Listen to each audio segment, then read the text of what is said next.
Hey, what's going on, ladies and gentlemen? I'm Sonic the Hedgehog here, and I'm Piglet here. We are back for the Maxi Toys, and welcome back to more Let's Play of Super Smash Bros. Brawl for the Subspace Emissary mode for the Nintendo Wii. So last time we actually did tackle through the Battlefield Fortress, and as well as that though, we also did the forest as well. So even then though, that was literally 2 levels in a row from that previous episode. And today for this episode, we're about to continue on and move it on to the next level, which should be in this little very familiar island right there, the research facility. So yeah, let's get this thing started then, shall we? Yeah, let's jump right in.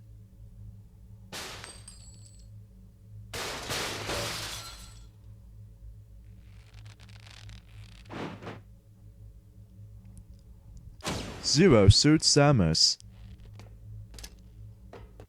Again, another one of the new playable characters introduced in the Super Smash Bros. History. But even then though, she plays exactly kind of different between Samus and her. Well, at least Zero Suit Samus either way. So, when it comes to her movesets though, if we actually manage to guess that correctly, is that she actually performs up B attack and performs as a plasma wire, which can be really helpful in some cases. Down B is the usual flip jump, can actually perform the something more likely acrobatics move technique. And then if you use the side special attack, she can perform a plasma whip, almost like it kind of reminds me of like Simon Belmont from Castlevania's Wimply Dangly thing from Super Castlevania 4, which it does remind me of that honestly. And lastly, the standalone B attack, which is essentially the paralyzer, which is usually her gun pistol from for her hands. So as far as I'm concerned with that ability, or in this case that's usually how it goes when it comes to her movesets and stuff like that. So regardless though, there was actually the trophy right there, which I believe that's actually Torch Egg from Pokemon Diamond and Pearl. So because you know the starters for the Generation 4 Pokemon. So here we are to actually encounter ourselves these new types of enemies, which we have Robs. Okay, a little bit odd right there, but even then though, that what these Robs can do is that they're trying to secure something, but yeah.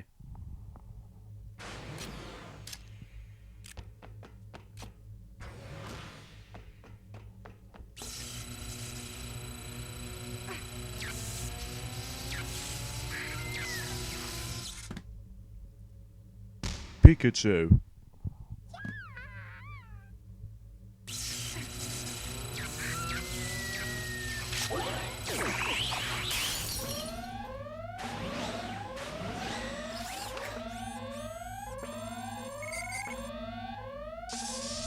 And speaking of Pikachu, we managed to actually release him thanks to this little electricity container, which she managed to actually use the plasma whip, so good thing on her. So let's go ahead and talk through Pikachu's movesets. If you ever played Super Smash Bros. 64 and especially Super Smash Bros. Melee at this point, you know exactly how Pikachu actually plays out.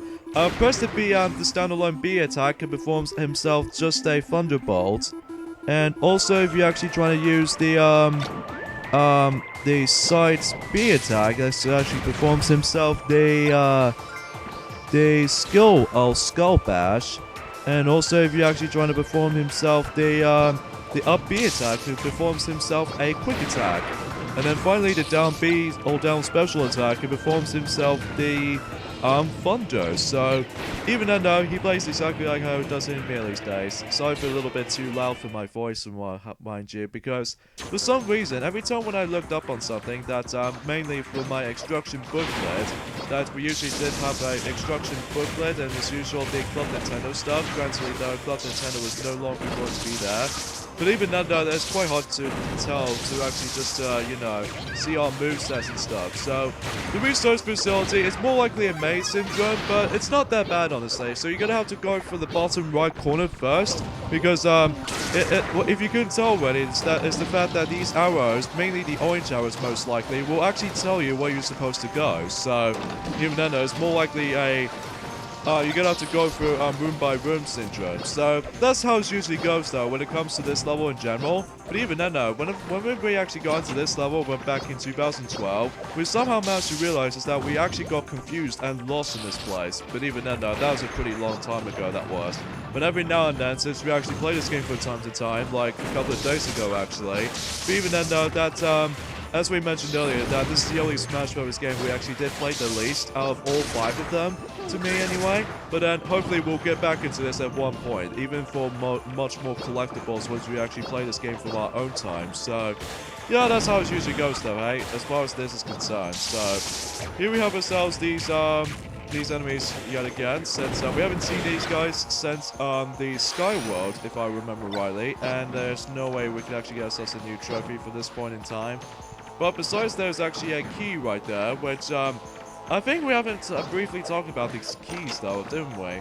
No, I don't think we have. But we'll talk more on that later. But first things first though, is that once you come to this room at the beginning, you probably have to be sure you have to activate one of the switches, so that way you can actually move on to the different rooms. So if you actually access to this little room here, but first things first, secret, which actually contains a new trophy, which I'm assuming there's actually Striker Daisy from Mario Strikers Charge Football most likely. So because you couldn't tell from the design, we'll get into that as soon as we actually get to the results screen. So yeah, for the most part, it's not that hard of a level, since you have to figure out where you're supposed to go first and where you're supposed to go afterwards. So yeah, the orange arrows will actually tells you where you're supposed to go next. So it's not that confusional sort of thing. So the next one we're about to be running to is actually this way. So, and yeah, because you can clearly tell what the door is actually going to be represents from. However though, if you do this the opposite direction, this means you have no idea where you're supposed to go. So that's how we essentially gonna have to do this our correct spawning way.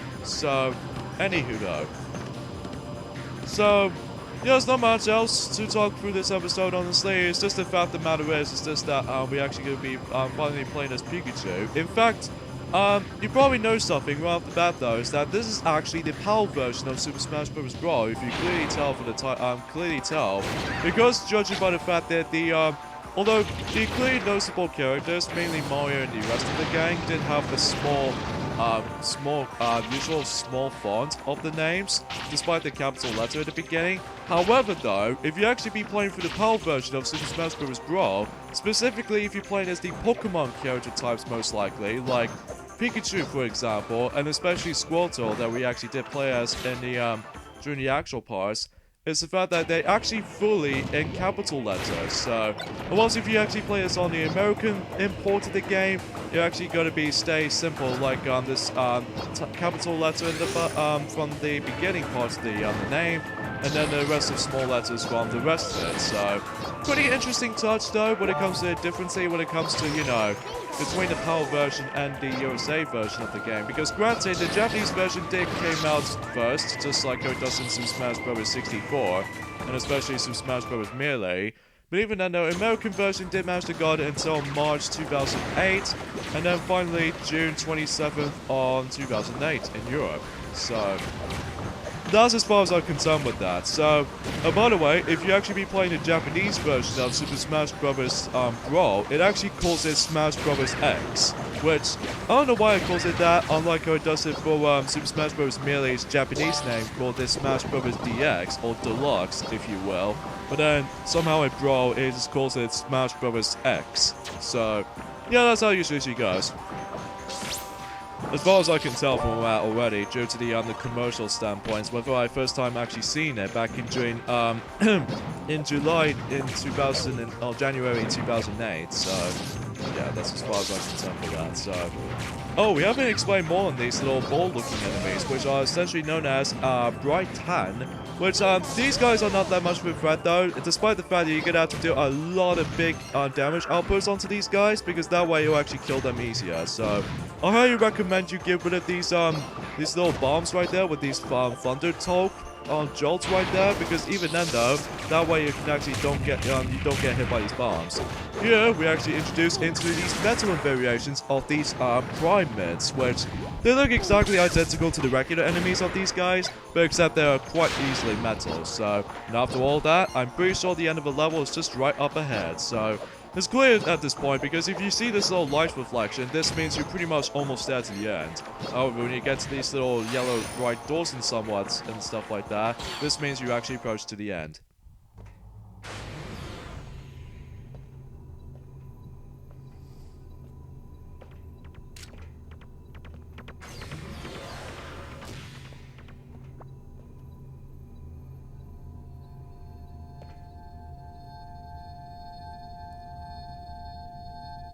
And there's the actual Samus's bodysuit, which, yeah. So we'll get to that later. So, trophies-wise, we got Torchic, Rob Blaster for that trophy stand, Striker Daisy from the golden item, or in this case, a golden box, and Rob Sin Drive from the trophy stand. Stickers-wise, we got Shabor Urin from the 10 Dogs, Gravely from Animal Crossing Wild World for the DS, Highwind Shield from The Legend of Zelda: The Minish Cap, and Chunky Kong, or Cranky Kong, or no, Chunky Kong from Donkey Kong 64. Yeah, that's why I got that right. So now we got Zero Suit Samus and Pikachu joined into our team, so we actually got 25%. Wow, we're getting quite cool with this little secrets department there. Anyways, next level we have here is the Lake Shore, and get ready folks, because this is going to be a lot of cutscenes in this level, so this means including normal cutscenes and alternate cutscenes we're about to showcase off. So, yes, without further ado, let's get this started with the longest level, which was the Lake Shore, because they'll be bringing up to a lot of segments, so let's get started.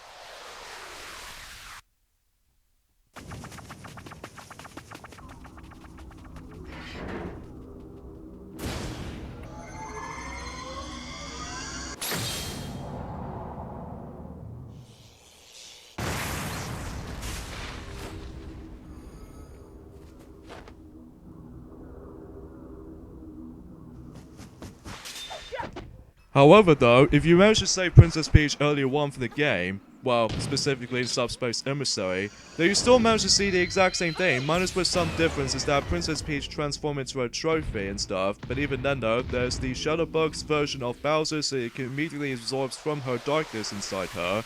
And the next thing you notice is that while this is happening, Mario and Pit is about to pursue to Princess Peach, so, but even then though, that Link and Yoshi are about to deal the battle against with, the darker variation of Peach, so, and also the arrow shooting sound is actually a little bit slightly different compared to Pit's and Link's, so, that's the alternate cutscene right there. So anyways, now we're going to be picking as, for the time being, we're going to have to pick either Mario or Pit to actually battle against with Zelda, so, but even then though, that again, that it doesn't matter what, characters you'll be playing as, because even then though, that as long as you have your two-player co-op with you, then this means you can actually team up together to actually beat the likes of either darker variation of Zelda right there, or even darker variation of Peach, because again, that depends on the beginning part of your own playthroughs of the game, most likely in Subspace Emissary mode, that again, the beginning part depends on if you actually save Princess Peach or Princess Zelda, thanks to the PT Piranha boss fight, so what you're doing in this first sequences right here is that you're gonna have to deal the likes out of either Dark Zelda or Dark Peach, and then as a result from that, after this match is over, then we can actually pretty much guarantee we move on to the next segment. So yeah, this was as far as this was concerned, that's just how this goes. But even then though, if you're actually trying to deal well with Dark Zelda right there, you can actually pick either Mario or Pit. However, if you're trying to battle against with Dark Peach, you can then pick either Link or Yoshi, so. But even then though, that's, we'll get into that in a moment, so as soon as we actually deal the damage off though, so.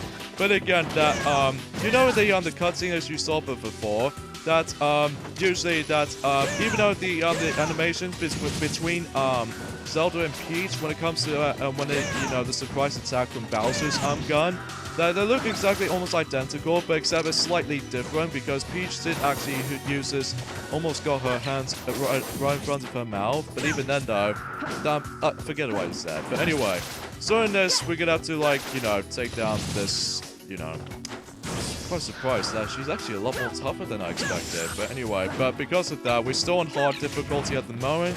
But even then though, let's try if we're actually trying to beat him up until when we actually move on to the next segment. There we go, that's deal with Dark Zelda / Dark Peach, it depends on what characters you'll be using.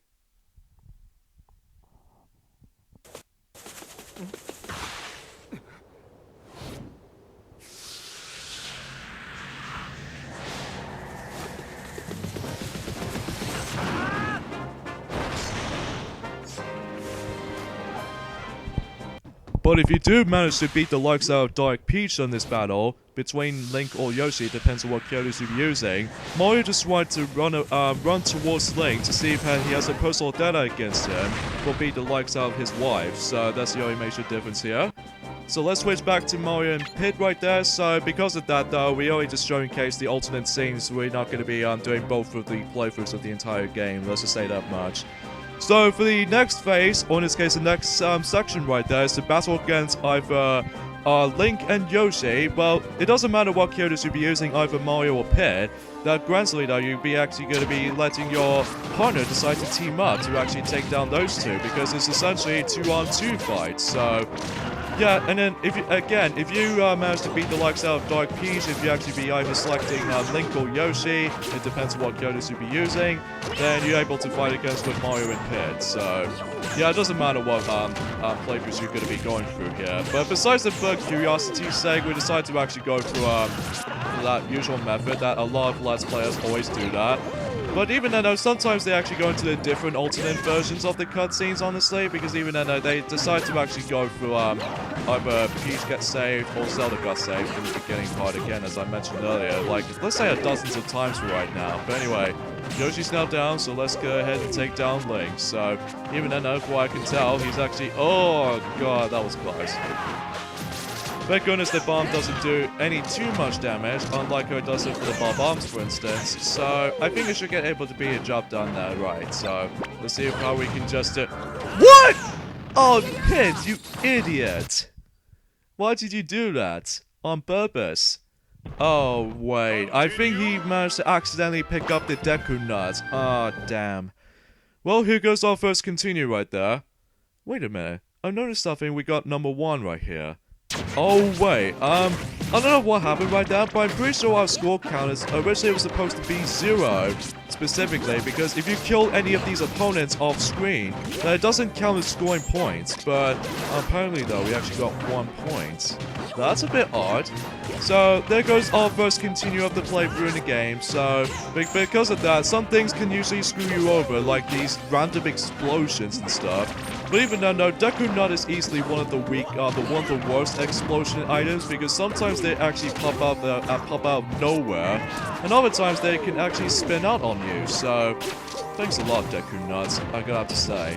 But anyways, even then, though, Deku Nuts is essentially the new item introduced in the Super Smash Bros. Series after all. But even then, though, they usually first appearance in obviously from Ocarina of Time, and especially Majora's Mask and stuff. So come on, let's take down Link for reals, and hopefully we're not gonna get any explosion interruptions. There we go. So now we're gonna move on to the next part.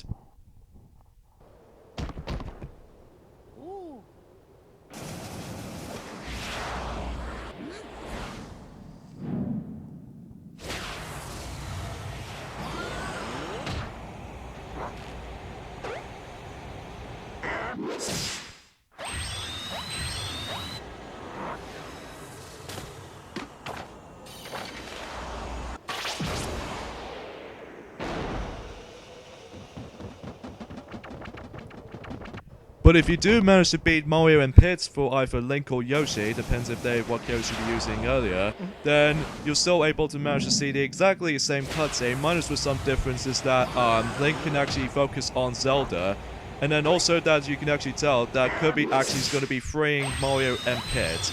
So even then though, I've got to have to admit though, he's quite fast to actually release them. Yeah.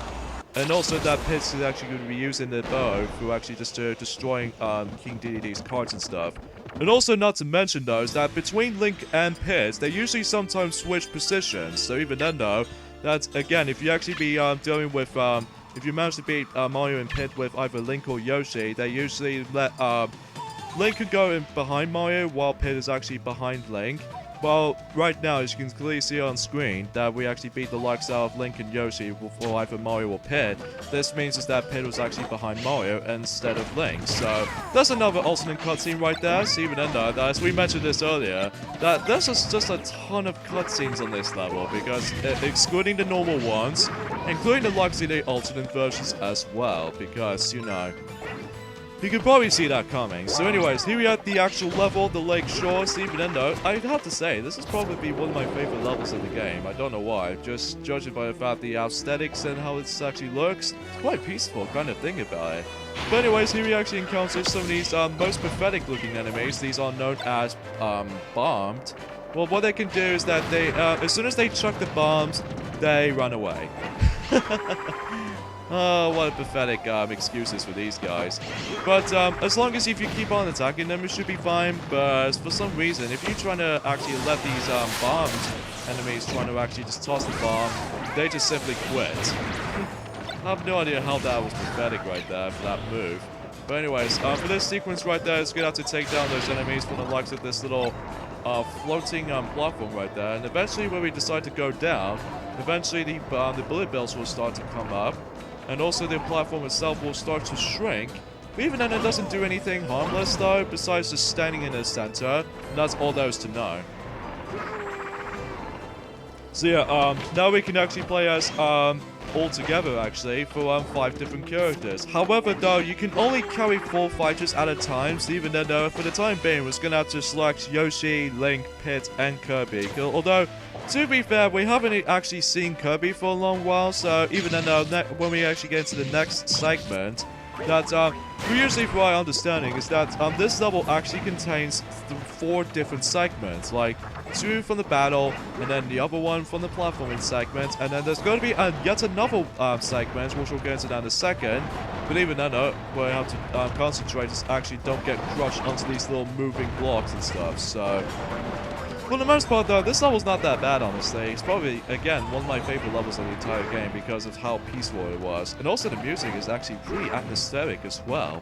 But still. But anyway though, so all you do here, in this sequence right here, is going to have to actually dodge the, a lot of obstacles and stuff. Mainly the, you know, the auto-scrolling sections and stuff. So we're going to have to avoid those mates. Oh, goodness!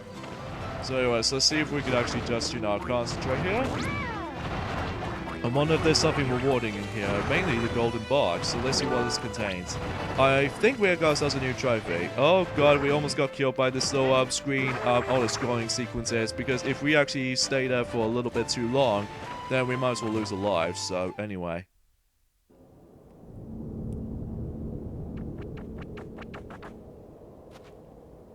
So as soon as we get to the next sequences right here, we can now actually switch between these next set of characters. So yeah, let's just go ahead and select Kirby for the first player, because again, we have not seen Kirby for a long while since the Sea of Clouds, for instance. So now, since we actually can't actually have the ability to play as Princess Zelda anymore, because she has been immediately got kidnapped by the likes of the surprise attack from Bowser. Most accurately, the Shuttlebug's version of Bowser, most likely, because obviously that Bowser uses his gun to begin with, and then he actually uses that to actually just transform into those regular fighters into the actual trophies themselves. So, and also at the same time, that it, again, depends on what new players you be tackling through, that if you actually manage to rescue Peach, that you can't actually select her either if you actually get into this sequence right here. So, but now we're gonna actually just try to actually save these 2 princesses for reals this time. So, but I digress though. So, but since then, we'll talk more into Sheik's movesets until we actually get to the later parts of the game, because we already just showing her briefly in the beginning part. Although, granted though, it was actually a spoiler alert thing, Syndrome. But before we actually get into proceed in this level, or in this case proceed for this section, is the fact there's going to be another secret, which is usually located just right over here as soon as you bust through these blocks. So, not to mention though, there's a golden cube, contains a trophy, and another for a bunch of stickers. So yeah, there's not much else to say besides the point for I'm pretty sure, for what I can tell, though, I'm pretty sure we're not in a halfway point of this game, or in this case a halfway point of Subspace Emissary just yet.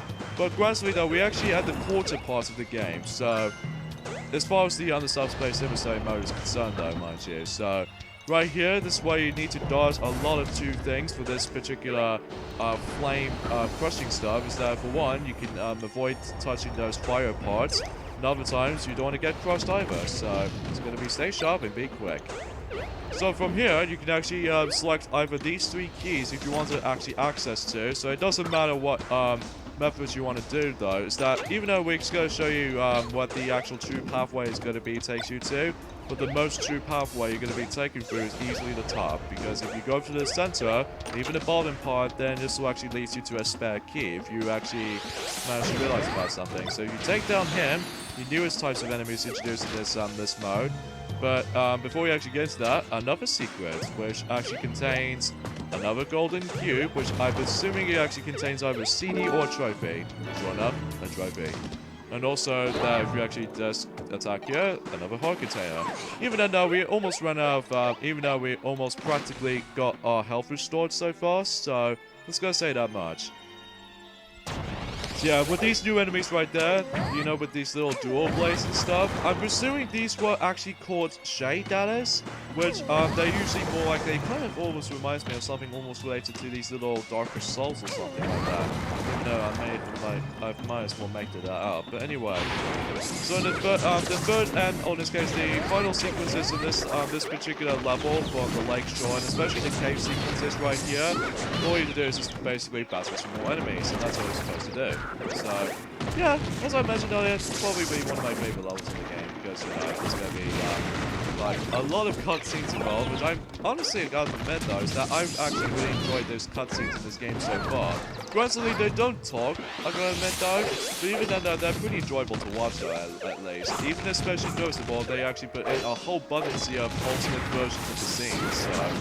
But even then, though, again, we actually did talk through these alternate scenes, because they played almost exactly similar, but except there's some slight differences in there. Similar to how it does if you ever played Shadow the Hedgehog, if, we'll explain more now as soon as we actually get into the next video, but for now, this is the actual end of the level, it actually looks like. You get yourselves some tons of bonuses here and there, too, which is actually kind of cool, amongst with this famous yellow door, so let's go ahead and enter in.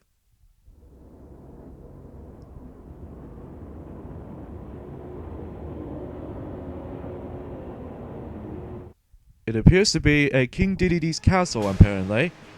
So yeah, anyways, we got ourselves some trophies, like Rolling Crates Star Rod, Trophy Stand Bomber, and Space Pirates from Metroid Prime series, which is kinda cool if you ask me. So, and as for stickers, we got Max from Advance Wars, specifically Advance Wars 1, Flagman from Game & Watch, Link with a green mask from Legend of Zelda Majora's Mask, and also the Goldman mask, I should say. E102 Gamma from Sonic Adventure DX Director's Cut. Pete from Animal Crossing Wild World, and RoboQ from Custom Robo WBW.